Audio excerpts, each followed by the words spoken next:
అందరికీ నమస్తే అండి. ఈరోజైతే మాత్రం నా బర్త్డే స్పెషల్గా దమ్ బిర్యానీ మండి స్టైల్లో చేసుకుందాము. ఫస్ట్గా మనమైతే 2 గ్లాసెస్ బియ్యంని అయితే నానబెట్టాము. అండ్ దానికి కావాల్సిన ఐటమ్స్ అన్నీ కూడా కట్ చేసుకున్నాము. ఆనియన్స్, అలాగే ఇంకా పచ్చిమిర్చి, కొత్తిమీర, పుదీనా అండ్ టమాటా వేసుకున్న వాళ్ళు వేసుకోవచ్చు. ఇవైతే మేము బాగా ఫ్రై చేయాలి ఆనియన్స్, ఎందుకంటే ఫ్రైడ్ ఆనియన్స్ వేస్తేనే టేస్ట్ అనేది బాగుంటుంది. అండ్ జీడిపప్పులు, బాదం పప్పులు వేస్తే మనకు మండి స్టైల్ అనేది ఉంటుంది. ఫస్ట్గా చికెన్ అయితే 3 kgs అయితే తీసుకున్నాము. దీంట్లోకి కారం, ఉప్పు, గరం మసాలా, అల్లం వెల్లుల్లి పేస్ట్, పెరుగు అన్నీ వేసుకోవాలి.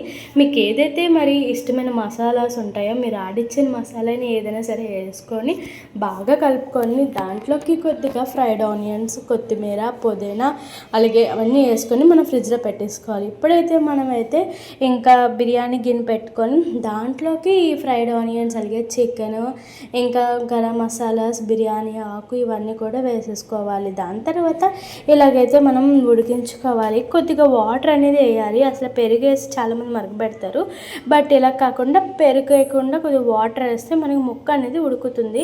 దాని తర్వాత మనం బియ్యంలో వాటర్ ఇవన్నీ కూడా వేసుకొని ఉడికించిన దాంతోనే మనం వేసుకొని దానిపైన ఫ్రైడ్ ఆనియన్స్, జీడిపప్పులు, బాదం పప్పులు వేసుకుంటే ఇలా ఉంటుంది.